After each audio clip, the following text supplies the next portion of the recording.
আসসালামু আলাইকুম। ম্যাথ একাডেমির পক্ষ থেকে সবাইকে স্বাগতম। প্রাথমিক সহকারী শিক্ষক পদের ২০২২ সালের গ্রুপ ৩ যে গণিত অংশের সমাধানটুকু আজকে আমরা করব। তো চলো কথা না বাড়িয়ে শুরু করা যাক। তো ১ নম্বর যে এমসিকিউটা ছিল সেটা হচ্ছে যে ২ অঙ্ক বিশিষ্ট একটি সংখ্যার অঙ্কদ্বয়ের সমষ্টি হচ্ছে ৭। তাহলে আমাকে বলছে যে একটা সংখ্যা যে ২ অঙ্ক বিশিষ্ট একটা সংখ্যা যাদের সমষ্টি হচ্ছে ৭। ঠিক আছে? তাহলে দেখো এখানে যেই সংখ্যাগুলো আছে প্রত্যেকটার ২ অঙ্ক বিশিষ্ট সংখ্যা এবং প্রত্যেকটা অঙ্কর যোগফল কত? ৭। তাহলে আমার প্রথম কন্ডিশনটা স্যাটিসফাই হলো। অঙ্কদ্বয় স্থান বিনিময় করলে যে সংখ্যা পাওয়া যায় তা প্রদত্ত সংখ্যা থেকে ৯ বেশি। সংখ্যাটি কত? তাহলে এটা আমরা অপশনগুলা টেস্ট করে করব। যদি অপশনগুলা টেস্ট করে না করি তাহলে ওইভাবে যদি আমরা সমীকরণ দিয়ে করি তাহলে একটু বড় হয়ে যাবে। সো আমাদের এত সময় তো থাকবে না এমসিকিউ পরীক্ষার সময়। তো আমরা প্রথমে অপশনগুলা টেস্ট করে ফেলবো। দেখো কি বলছে যে ২ টা অঙ্কের যোগফল ৭। দেখো প্রত্যেকটার যোগফল ৭। তো এটা দিয়ে তো আমাদের আইডেন্টিফাই করতে পারবো না। তো পরবর্তীতে বলছে যে অঙ্কদ্বয় স্থান বিনিময় করলে যেই সংখ্যা পাওয়া যায় তা প্রদত্ত সংখ্যা হতে ৯ বেশি। তা প্রদত্ত সংখ্যা হতে কত? ৯ বেশি। দেখো তো আমি যদি একটু চিন্তা করি যে স্থান বিনিময় করি, স্থান বিনিময় করলে এটা হয়ে যাইতেছে কত? ১৬। দেখো তো এই ১৬ আর ৬১ এদের মধ্যে কি এদের মধ্যে পার্থক্য কি ৯? অবশ্যই না। তার মানে এটা হবে না। এটা কিন্তু হবে না। কারণ তাদের মধ্যে পার্থক্যটা অবশ্যই কত হইতে হবে? ৯ হইতে হবে। দেখো ২৫ কে যদি আমি স্থান বিনিময় করি তাহলে হচ্ছে ৫২। তো এইটার মধ্যেও পার্থক্য কিন্তু ৯ হইতেছে না। আবার এইখানে দেখো আমি যদি ৩ আর ৪ মানে ৩৪ এদের মধ্যে স্থান বিনিময় করি তাহলে দেখো এদের মধ্যে পার্থক্যটা কিন্তু ৯ হইতেছে। এদের মধ্যে পার্থক্যটা কত হইতেছে? ৯। কিন্তু এইখানে দেখো এইখানেও কিন্তু এইখানে আমরা যদি একটু করি এইখানেও কিন্তু তাদের মধ্যে পার্থক্যটা কত হইতেছে? ৯ হইতেছে। তো এইখানে তোমাকে যেটা বলছে যে যেই সংখ্যা পাওয়া যায় তা প্রদত্ত সংখ্যা থেকে ৯ বেশি। ৯ কম কিন্তু না, ৯ বেশি। তার মানে আমাকে এই যে দেখো এটা হচ্ছে প্রদত্ত আমাদের প্রদত্ত সংখ্যা থেকে ৯ বেশি। তাহলে আমাকে প্রদত্ত সংখ্যা ছিল এইটা। এটা থেকে ৯ বেশি কোনটা? এই যে এইটা। তার মানে আমার 43 হচ্ছে তার রেজাল্ট। ২ নাম্বার যেই ম্যাথটা দেয়া আছে, যে এমসিকিউটা দেয়া আছে সেটা হচ্ছে যে একটি ত্রিভুজের ৩টি কোণের অনুপাত হচ্ছে ৬, ৮ এবং ১০ হলে বৃহত্তম কোণের পরিমাণ কত ডিগ্রি? এটা আমাকে বের করতে বলছে। তাহলে ৩ টা কোণের অনুপাত দেয়া আছে এইখানে দেখো। তাহলে আমি যদি ধরে নেই যে 6x, 8x এবং 10x ৩ টা কোণের অনুপাত। আমরা এটা জানি যে ত্রিভুজের ৩ টা কোণের যোগফল সমষ্টি হচ্ছে ১৮০ ডিগ্রি। তাই না? ত্রিভুজের ৩ টা কোণের যোগফল কত? ১৮০ ডিগ্রি। তাহলে এখানে দেখো তো আমি যদি এই ৩ টার যোগ করি তাহলে কত হচ্ছে? এখানে হচ্ছে 6 আর 8 14 মানে 24x ইকুয়াল টু হচ্ছে 180 ডিগ্রি। তাহলে x সমান হচ্ছে 180 ডিগ্রি বাই হচ্ছে 24। তাহলে 180 ডিগ্রি এবং 180 ডিগ্রিকে আমি যদি 24 দ্বারা ভাগ করি তাহলে কত হচ্ছে এখানে? 7 পয়েন্ট কত? 5। 7.5 হচ্ছে x এর মান। তো আমাকে বের করতে বলছে বৃহত্তম কোণের মান। তাহলে বৃহত্তম কোণ কোনটা হবে? অবশ্যই এই যে এটা হবে বৃহত্তম কোণ। তাহলে 10 এর সাথে যদি আমি 7.5 গুণ করি তাহলে আসতেছে হচ্ছে 75। তাহলে 75 ডিগ্রি হচ্ছে সবচেয়ে বৃহত্তম কোণটা হচ্ছে কত? 75 ডিগ্রি। ৩ নাম্বার যে এমসিকিউটা ছিল সেটা হচ্ছে যে এখানে একটা কার্টেসীয় গুণজ দেয়া আছে। কার্টেসীয় গুণজ বলে এটাকে বলা হয় ক্রমজোড়। এগুলাকে বলা হয় কি? ক্রমজোড়। তো এখানে একটা ক্রমজোড় দেয়া আছে। ক্রমজোড় থেকে তোমাকে x এবং y এর মানটা বের করতে বলছে। তো ক্রমজোড়টার মধ্যে দেখো এইটা সমান এটা আমি লিখতে পারবো। দেখো এরকম একটা ক্রমজোড়, এটা সমান আমি 1 লিখতে পারবো, আবার 3x + 2y সমান হচ্ছে 13 লিখতে পারবো। যেহেতু ক্রমজোড় এটা, তো ক্রমজোড়ের মধ্যে এরকম ক্রমজোড়টা এরকম থাকে x, y সমান হচ্ছে ab। যদি এরকম হয় তাহলে x সমান a এবং y সমান b। এরকম একটা ক্রমজোড় থাকে সাধারণত, আমরা জানি ক্রমজোড়ের মধ্যে।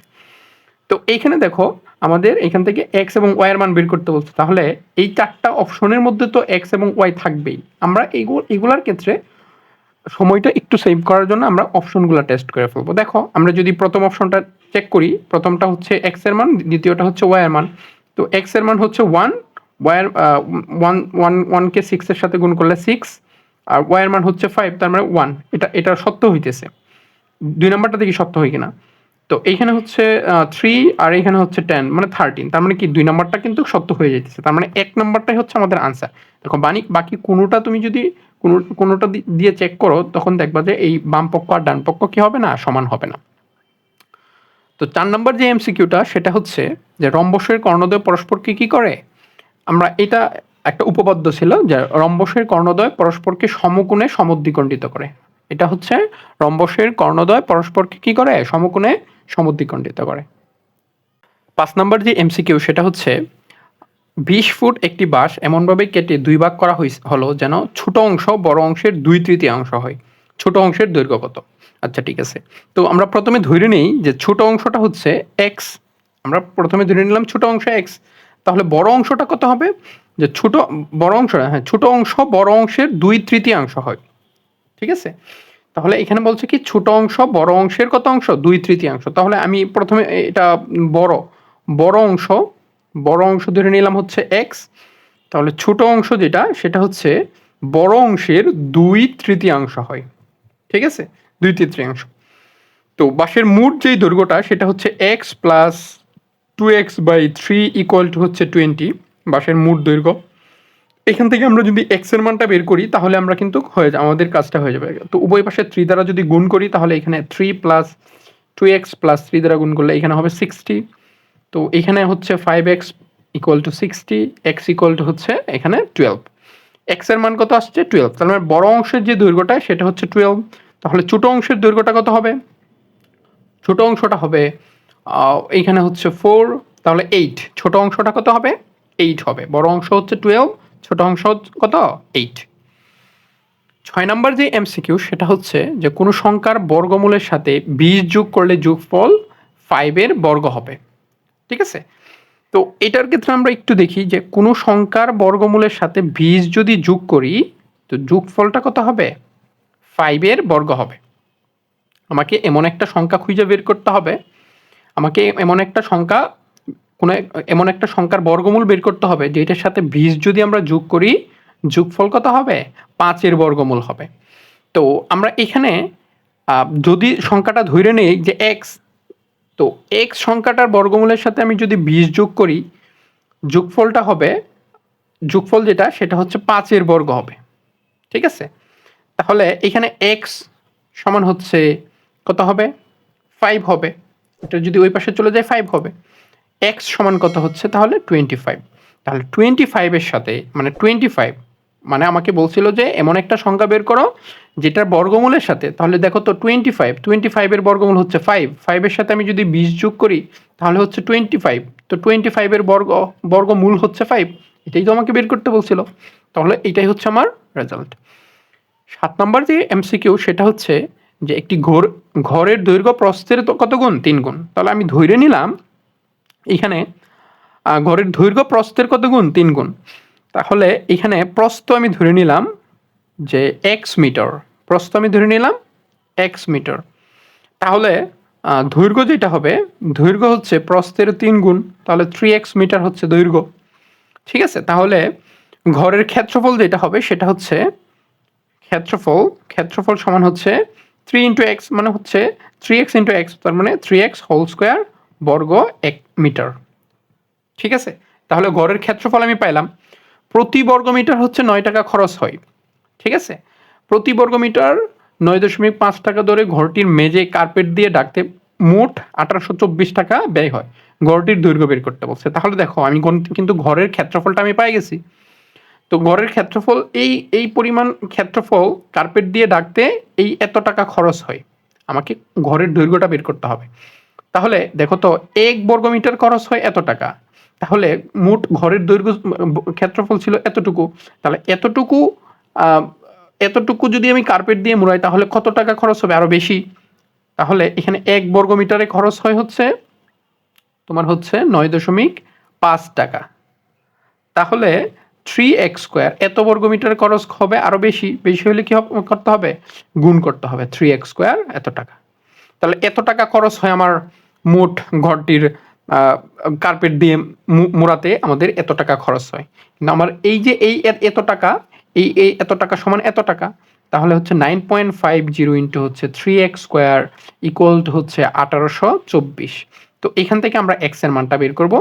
তাহলে x সমান হচ্ছে 1825 বাই হচ্ছে 9.5 ইন্টু হচ্ছে 3। তো এক্স স্কোয়ার সমান হচ্ছে, এখানে দেখো এক্স স্কোয়ার সমান কত হবে, 1825 ভাগ হচ্ছে 9.5 ইন্টু হচ্ছে 3 সমান হবে কত, 64। তাহলে এখানে হচ্ছে 64। এক্স সমান হবে কত, 8। তাহলে এক্স এর মানটা হচ্ছে কত, 8। এক্সটা কি ছিল আমাদের, এক্সটা ছিল প্রস্থ, আমাকে বলছে দৈর্ঘ্য বের করতে। তাহলে দৈর্ঘ্যটা হচ্ছে কত, 3 গুণ, তাহলে 3 8 24। তো 24 হচ্ছে তার দৈর্ঘ্য।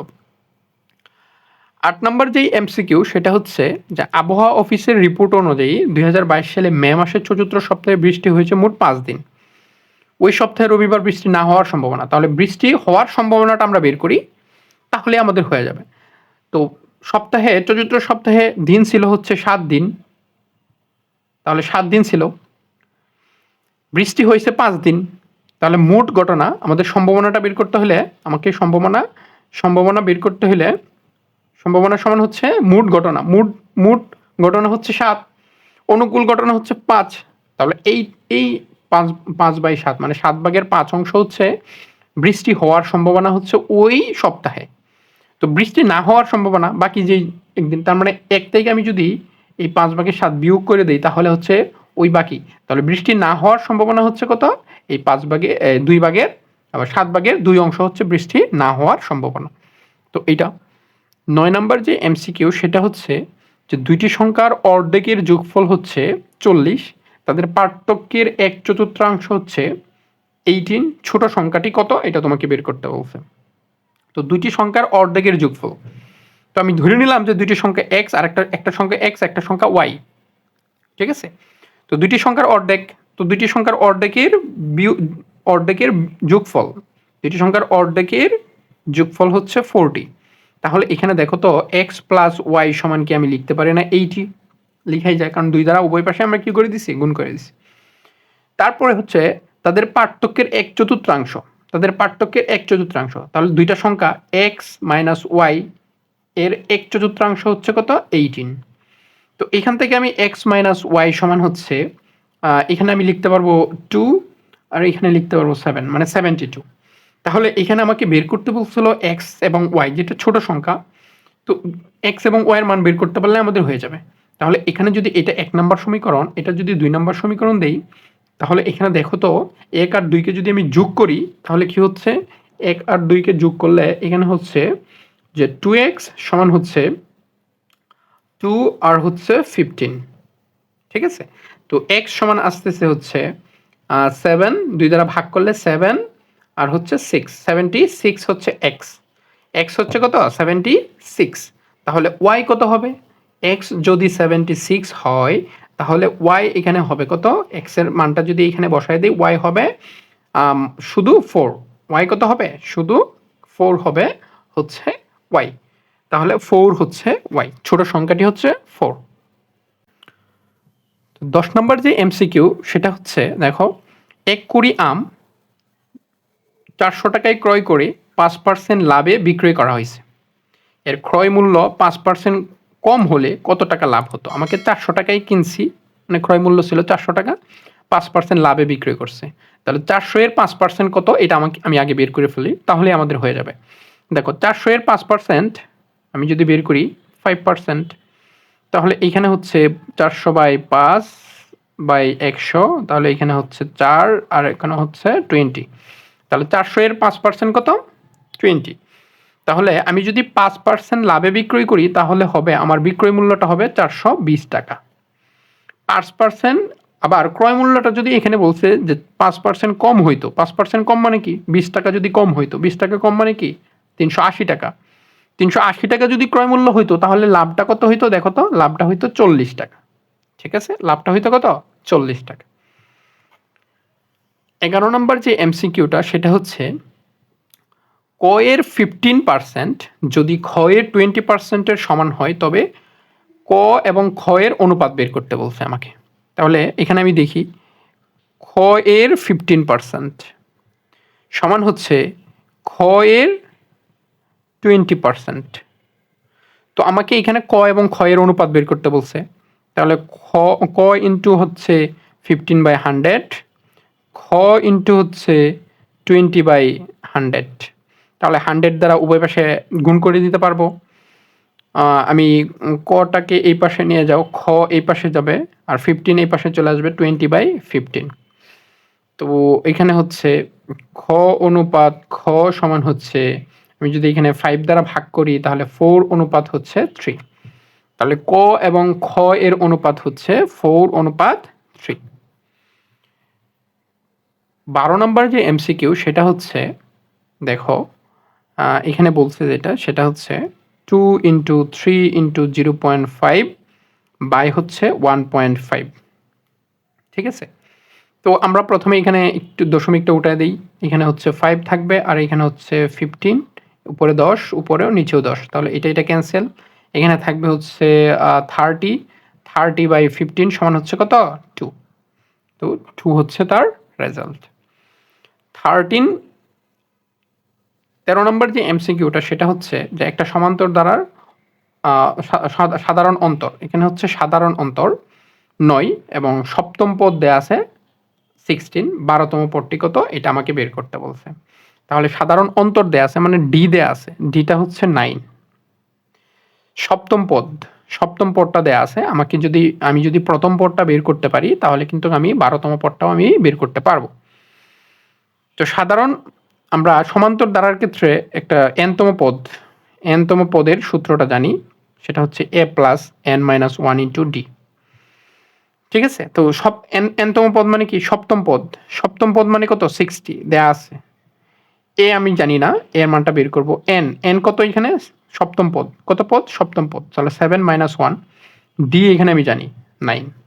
ঠিক আছে, এখান থেকে আমি এ এর মানটা যদি বের করি তাহলে এখানে হচ্ছে এ, এটা হচ্ছে 6 হচ্ছে 56। তো এর মানটা আসতেছে এখানে, এর মানটা এটা এই পাশে চলে 56 না 54, 6-54। তো 54 এই পাশে চলে গেলে এর মানটা আসতেছে কত 6। তো এ যেহেতু পেয়ে গেছি, ডি জানি, আমি যে কোনো পদের মানটাই এখন বের করতে পারবো। তো 12তম পদ, তাহলে 12তম পদ 12তম পদ হবে এ প্লাস n-1 ইন্টু কত ডি। এর মান এখানে দেওয়া আছে হচ্ছে কত 6, এন এর মান হচ্ছে যেহেতু 12 তার মানে এন এর মান হচ্ছে 12-1 ইন্টু ডি কত দেওয়া আছে 9। এখানে 6 প্লাস 11 ইন্টু 9 মানে হচ্ছে 99। 11 ইন্টু 9 হচ্ছে 99 ইকুয়াল টু হচ্ছে 105।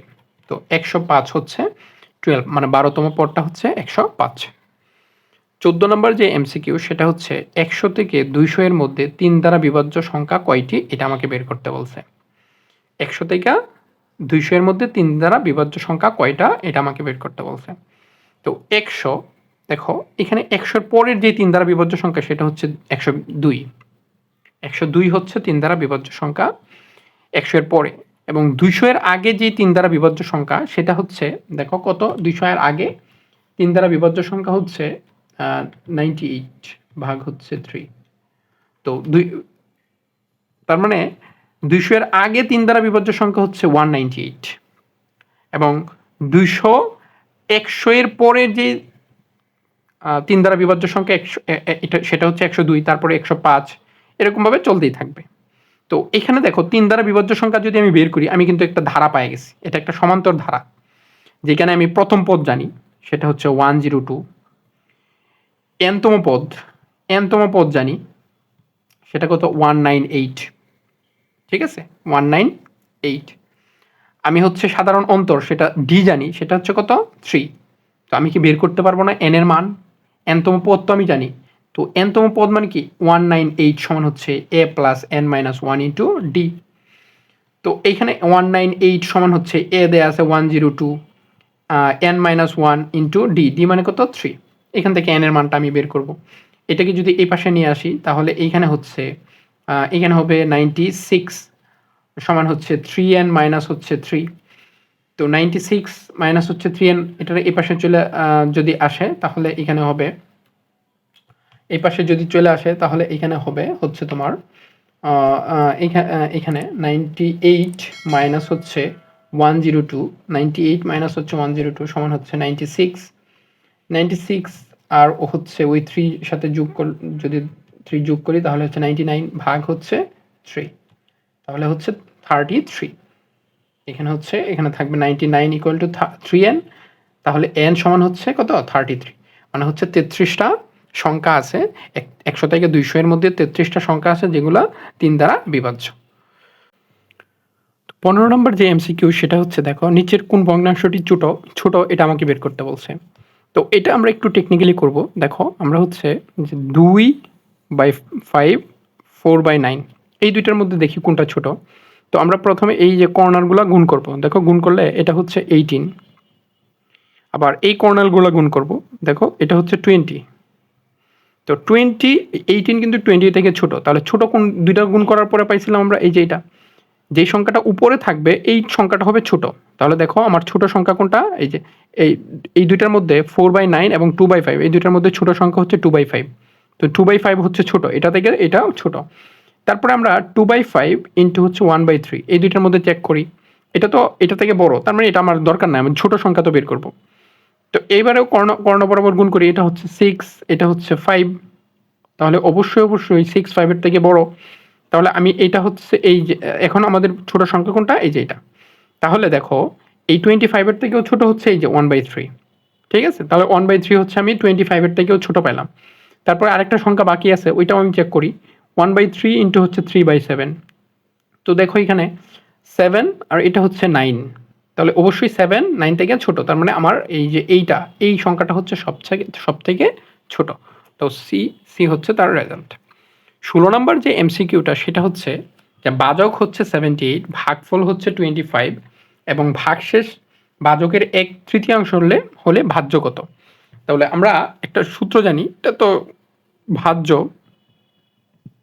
সমান হচ্ছে ভাজক ইন্টু ভাগফল প্লাস হচ্ছে ভাগশেষ। তো আমাকে ভাজ্য বের করতে বলছে। তো ভাজক জানি আমি হচ্ছে 78, ভাগফল হচ্ছে 25 প্লাস ভাগশেষ হচ্ছে ভাজকের 1/3। তো 78/3 1/3 হচ্ছে তার ভাজক।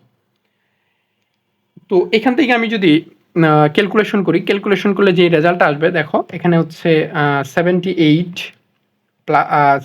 ইন্টু 25 গুণ করলে হচ্ছে এত, এবং হচ্ছে প্লাস 78 ভাগ হচ্ছে 3, সেটা হচ্ছে 1976। 1976, তো 1976 হচ্ছে তার রেজাল্ট। 17 নম্বর যে এমসিকিউ সেটা হচ্ছে গ্রীষ্মের বিকেলে আপনি হাঁটতে বের হয়েছেন, বের হওয়ার সময় সূর্য আপনার সামনে ছিল, কিছুক্ষণ পরে আপনি বাম দিকে ঘুরলেন, কয়েক মিনিট পরে আপনি ডান দিকে ঘুরলেন, এখন আপনার মুখ কোন দিকে এটা আপনাকে বের করতে বলছে। তো আমরা নর্মালি জানি 2D এর ক্ষেত্রে, 2 ডাইমেনশন সারফেসের ক্ষেত্রে উপরে হয় উত্তর, নিচে দক্ষিণ, এদিকে পশ্চিম, আর এদিকে হচ্ছে পূর্ব, ঠিক আছে। তো গ্রীষ্মের বিকেলবেলায় সূর্য কোন দিকে অস্ত যায়, পশ্চিম দিকে হচ্ছে সূর্য হচ্ছে পশ্চিম দিকে অস্ত যায়। তো বিকেলবেলা যেহেতু, তার মানে অবশ্যই সূর্যটা পশ্চিমে ছিল, বের হওয়ার সময় সূর্য আপনার সামনে ছিল। তো আমি এখানে দাঁড়াইছিলাম, তার সূর্য যেহেতু সামনে, তাহলে আমি এই পাশ হয়ে দাঁড়িয়ে আছি। কিছুক্ষণ পরে আপনি বাম দিকে ঘুরলেন, তো আমি যেহেতু এই পাশ হয়ে দাঁড়িয়ে আছি, তো বাম দিকে ঘুরলাম, তখন আমার মুভটা কোন দিকে হবে, দক্ষিণে, ঠিক আছে, বাম দিকে ঘুরলেন। কয়েক মিনিট পরে আপনি ডান দিকে ঘুরলেন, তো বাম দিকে ঘুরলাম, এই পাশে যখন দাঁড়িয়েছিলাম এই পাশ হইয়া, তখন আমি বাম পাশে ঘুরলাম, তখন আমার মুখটা হচ্ছে দক্ষিণ। কয়েক মিনিট পরে আপনি ডান দিকে ঘুরছেন, তো ডান দিকে ঘোরা মানে কি, আবার এইদিকে ঘোরা, পশ্চিম হওয়া। এখন আপনি কোন দিকে আছেন, তার মানে আমি একবার এই পাশে ঘুরছি বাম পাশ হয়ে, আরেকবার এই পাশ হয়ে ঘুরছি ডান পাশ হয়ে, তার মানে আমি হচ্ছে পশ্চিমে আছি, পশ্চিম দিকেই মুখ করে আছি। তো 18 নম্বর যে এমসিকিউটা আসে সেটা হচ্ছে এক ধরনের মুখস্থ, সেটা হচ্ছে যে 1 নটিক্যাল মাইল সমান কত ফুট। 1 নটিক্যাল মাইল সমান হচ্ছে 6080 ফুট। 1 নটিক্যাল মাইল সমান হচ্ছে 6080 ফুট। তো এটাই হচ্ছে আমাদের সমাধান।